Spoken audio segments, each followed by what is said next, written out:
Vous avez sûrement déjà vu ou du moins entendu parler des sonnettes de maison avec les caméras intégrées. La plupart du temps, les gens utilisent ces sonnettes-là pour voir qui sonne à leur porte de maison, mais parfois, ces petites caméras peuvent capter des trucs assez perturbants et c'est à ça qu'on va s'intéresser aujourd'hui. Nous sommes en pleine nuit dans un quartier relativement tranquille lorsque les habitants de ce quartier vont se faire réveiller par les cris d'une femme qui hurle pour sa vie.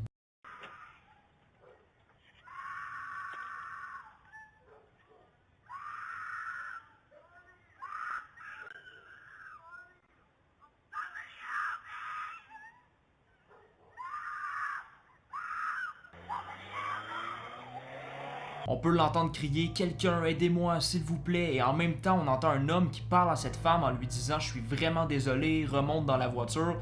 Les habitants du quartier ne comprennent vraiment pas ce qui se passe. Et avant même que quelqu'un ait le temps de réagir ou de comprendre un peu l'événement qui est en train de se passer dans leur propre quartier, dans leur propre rue, la femme est traînée de force dans le véhicule, la voiture démarre à toute vitesse et les habitants du quartier restent sans réponse. Les policiers vont réussir à identifier le modèle du véhicule grâce aux vidéos de caméra surveillance, mais ni le véhicule, ni la femme et ni l'homme qui est avec la femme ne vont être retrouvés. Et on ne saura probablement jamais ce qui s'est passé cette nuit-là. Mais parfois, ces petites caméras peuvent vraiment permettre de sauver des vies. On est en plein après-midi, il fait beau, les gens sont à l'extérieur lorsqu'un véhicule s'approche d'une petite fille. Il ouvre la portière, il l'embarque à l'intérieur et il démarre.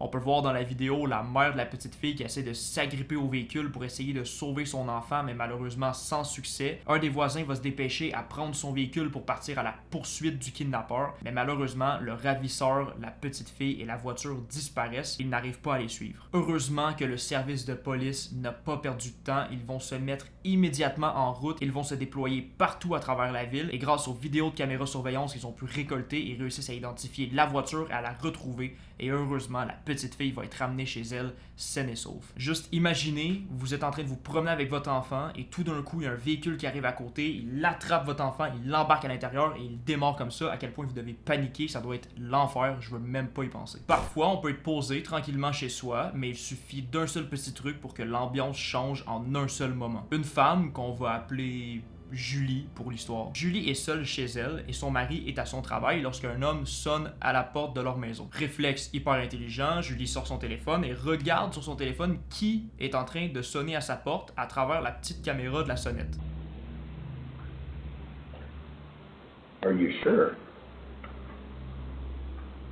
I just rang your doorbell because I have a couple questions for you. Elle ne connaît pas cet homme, elle ne l'a jamais vu et il a l'air un peu dérangé mentalement. Il parle tout seul, il a l'air un peu perdu et Julie, elle n'est pas trop rassurée. Elle va donc contacter son mari et la police pour leur expliquer ce qui se passe. La police se met en route et son mari, lui, va aussi sortir son téléphone à partir de son travail pour aller voir qui se trouve devant chez eux. En regardant son téléphone, il va voir que l'homme a l'air dérangé, il s'inquiète lui aussi parce qu'il ne peut pas protéger Julie qui est seule à la maison. Il décide de parler à l'homme à travers le haut-parleur de la sonnette et là, il se passe ça. So who are you? What? Yeah? Are you sure? Who are you? Yeah, I just had a couple questions. I just wanted to ask you about making sure. What I'm looking for is for the girl that's in the house to come out here because I'm going to rape her and kill her. Do you have her open the door? Autant se dire qu'à ce moment-là, Julie, elle n'est vraiment pas rassurée, déjà qu'elle l'était pas au début. Et heureusement, l'homme va finir par s'en aller sans rien faire. Déjà, petit soulagement pour Julie, mais lorsque la police arrive, malheureusement, il est parti, donc ils n'ont pas pu l'arrêter. Bref, ils vont prendre la déposition de Julie, les policiers vont partir à la recherche de l'homme, et quelques heures plus tard, ils vont le retrouver et l'arrêter. L'homme s'appelle Christopher Soms, il va être jugé comme étant dangereux pour la société, il va aller faire un petit séjour en prison. Cette vidéo-là est un peu plus courte que les autres, mais elle m'a quand même perturbé. Les deux personnes que vous voyez sur la vidéo sont en train de retourner chez eux après une longue journée et au moment de fermer la porte, il se passe ça.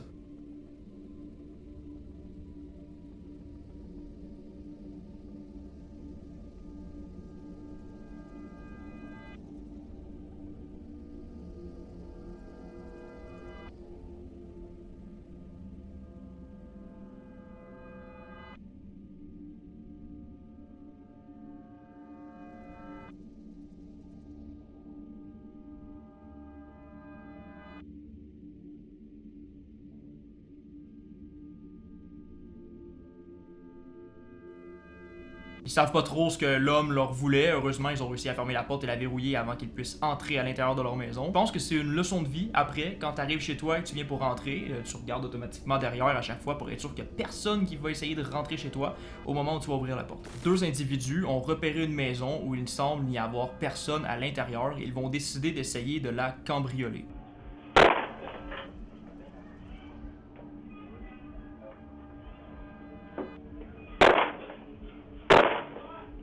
Le truc, c'est que dans la maison, il y a bel et bien quelqu'un, le propriétaire de la maison, qui est en train d'écouter de la musique avec des écouteurs qui, au début, n'a pas entendu les bruits de coups sur la porte. Plus les cambrioleurs vont frapper sur la porte, plus les coups sont forts. Et à un certain moment, le propriétaire de la maison va finir par entendre qu'il y a un truc qui va pas.